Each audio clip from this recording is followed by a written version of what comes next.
Bacaan dari kitab kedua Samuel. Kebetulan Absalom bertemu dengan orang-orang Daud. Adapun Absalom menunggangi Bagal. Ketika Bagal itu lewat di bawah jalinan dahan-dahan pohon tarbantin yang besar, tersangkutlah kepalanya pada pohon tarbantin itu, sehingga ia tergantung antara langit dan bumi. Sedang Bagal yang dikendarainya berlari terus. Seseorang melihatnya, lalu memberitahu Yoab, katanya, "Aku melihat Absalom tergantung pada pohon tarbantin." Lalu diambilnyalah 3 lembing dalam tangannya dan ditikamkannya ke dada Absalom. Adapun Daud duduk di antara kedua pintu gerbang, sedang penjaga naik ke sotoh pintu gerbang itu, di atas tembok. Ketika ia melayangkan pandangnya, dilihatnyalah orang datang berlari, seorang diri saja. Berserulah penjaga memberitahu raja. Kemudian berkatalah raja, "Pergilah ke samping, berdirilah di sini." Ia pergi ke samping dan tinggal berdiri. Maka datanglah orang Etiopia itu. Kata orang Etiopia itu, "Tuanku raja mendapat kabar yang baik, sebab Tuhan telah memberi keadilan kepadamu pada hari ini dengan melepaskan tuanku dari tangan semua orang yang bangkit menentang tuanku." Tetapi bertanyalah raja kepada orang Etiopia itu, "Selamatkah Absalom, orang muda itu?" Jawab orang Etiopia itu, "Biarlah seperti orang muda itu musuh tuanku raja dan semua orang yang bangkit menentang tuanku untuk berbuat jahat." Maka terkejutlah raja, dan dengan sedih ia naik ke anjung pintu gerbang, lalu menangis. Dan beginilah perkataannya sambil berjalan, "Anakku Absalom, anakku, anakku Absalom. Ah, kalau aku mati menggantikan engkau Absalom anakku, anakku." Lalu diberitahukanlah kepada Yoab, "Ketahuilah, raja menangis dan berkabung karena Absalom." Pada hari itulah kemenangan menjadi perkabungan bagi seluruh tentara. Sebab pada hari itu tentara itu mendengar orang berkata, "Raja bersusah hati karena anaknya."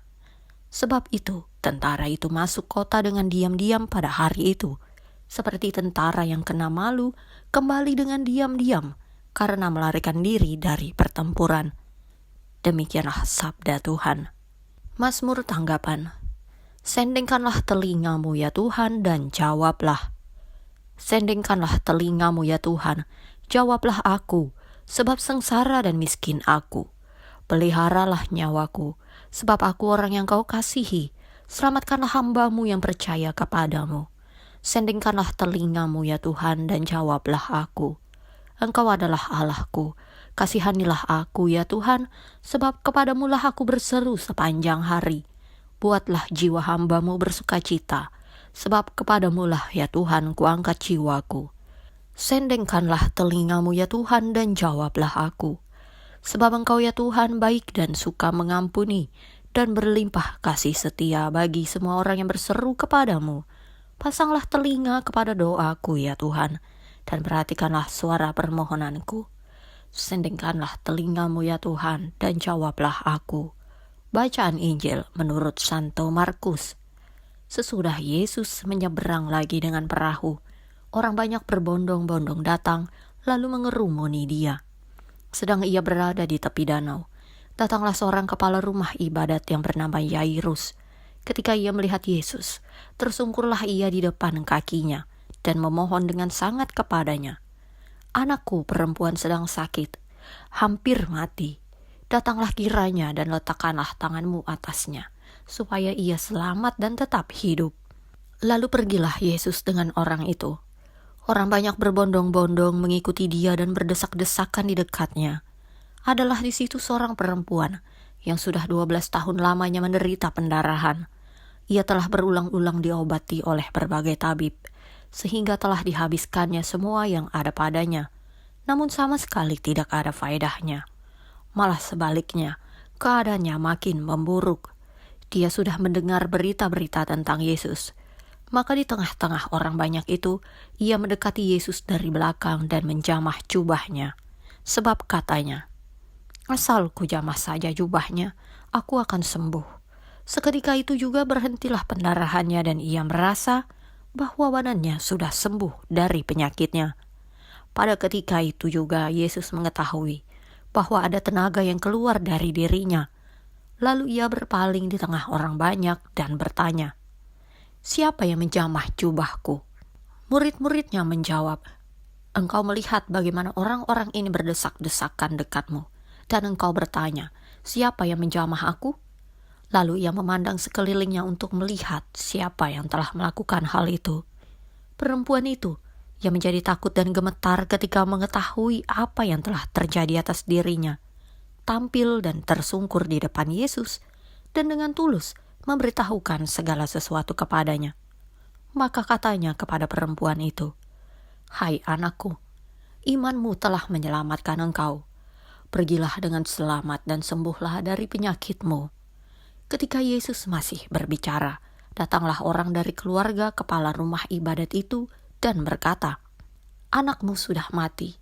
Apa perlunya lagi engkau menyusah-nyusahkan guru?"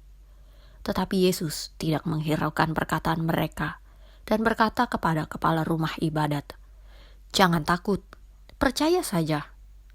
Lalu Yesus tidak memperbolehkan seorang pun ikut serta, kecuali Petrus, Yakobus, dan Yohanes, saudara Yakobus. Mereka tiba di rumah kepala rumah ibadat, dan di sana dilihatnya orang-orang ribut, menangis, dan meratap dengan suara nyaring. Sesudah ia masuk, ia berkata kepada orang-orang itu, "Mengapa kamu ribut dan menangis? Anak ini tidak mati, tetapi tidur." Tetapi mereka menertawakan dia. Maka diusirnya semua orang itu. Lalu dibawanya ayah dan ibu anak itu, dan mereka yang bersama-sama dengan dia masuk ke kamar anak itu.